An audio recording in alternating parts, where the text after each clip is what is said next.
The desert wind carried the sound of rotors cutting through the sky, scattering dust over a small, half-forgotten checkpoint somewhere on the edge of nowhere.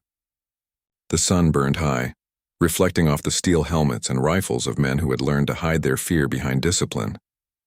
Among them stood Sergeant Daniel Hayes, a man carved from duty, loss, and a silence that only soldiers truly understand. He wasn't supposed to be there that morning. He was just passing through, escorting a supply truck toward the next base when a young officer stopped him and demanded an ID check from a woman at the gates. Daniel turned, curious. The woman wasn't in uniform, at least not one he recognized. She stood quietly, dust on her boots, exhaustion etched into her face, her eyes far older than her years. She handed over a badge. One Daniel's instincts told him was too worn, too strange. The officer beside him muttered that it looked fake. The checkpoint's mood shifted instantly, suspicion rippling through the group like static before a storm. The woman didn't argue. She simply stood there, the wind tugging at her jacket, her silence louder than any defense. Daniel took the badge in his gloved hand, flipping it over. It was scratched, the color faded, but one thing caught his eye. A small insignia on the edge, the kind that wasn't printed anymore. His heart started pounding. He brushed away the dust, his eyes narrowing as he saw the initials carved faintly beneath the emblem. CH. His breath caught. His knees weakened. Those weren't just any initials. They were his brother's, Corporal Chris Hayes. 2 years ago, Chris's patrol had vanished beyond the canyon ridge.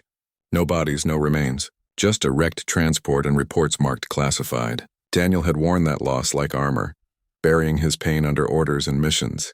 But now the badge was here, held by a woman who had said nothing, whose presence carried a weight he couldn't explain. The young officer asked if he should detain her. Daniel didn't respond. He was staring at her face, not because he recognized her, but because something about her eyes felt like home.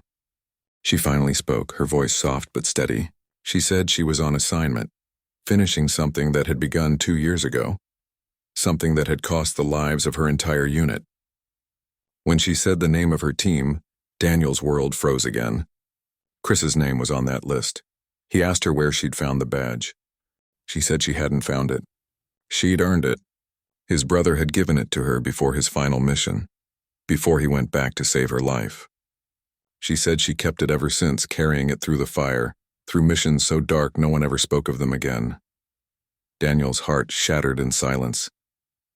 The desert around him blurred into the echo of memory.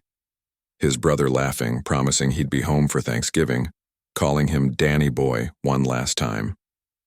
The badge in his hand felt heavier now, soaked in stories untold and sacrifices unseen. He finally understood. The woman wasn't an imposter. She was the reason his brother's name lived on in whispered honor, inside black files and coded missions. She was his last act of courage, and in her quiet strength, Daniel saw the same fire that had burned in his brother's eyes. The kind of fire that refuses to die. Even when the world forgets. He stood taller, saluted her with trembling hands, and ordered the guards to let her through. The officer protested, confused, but Daniel's tone left no room for question. As she passed, she placed her hand over his in a brief, wordless moment that spoke of grief, loyalty, and an unbreakable bond forged in war's cruel silence. That night, Daniel sat alone under the stars, holding the badge close to his chest. It was more than metal now. It was the bridge between the living and the fallen, between who he was and who his brother had helped him become. When the next dawn broke, the checkpoint was different. The men who had doubted her spoke of her name with quiet respect. They didn't know what she had done or why the sergeant had saluted her, but they felt it. The kind of reverence that only comes from truth. Months later, Daniel learned the rest. Classified files opened, reports surfaced. The woman, Captain Riley Cross, had led the mission that ended a deadly insurgent network, saving hundreds of soldiers' lives. And Chris Hayes had been her second in command. When their convoy was ambushed, he stayed behind to cover her retreat, giving her the badge as a reminder, not of rank, but of faith. She had carried that reminder through every shadow since then, wearing it as a promise that his sacrifice would never be forgotten. Daniel visited his brother's memorial the next day. He placed the badge on the stone for a moment before pinning it to his own chest, whispering a quiet thank you, not just to his brother, but to the woman who had carried his memory through hell and back. The wind rose again, carrying the desert dust and the soft hum of engines in the distance. Somewhere in that fading horizon, he thought he heard his brother's voice, proud, calm, and free.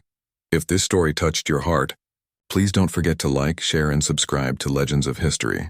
Every story we tell honors the courage of those who serve, not for glory, but for love, sacrifice, and the quiet duty that defines true heroes.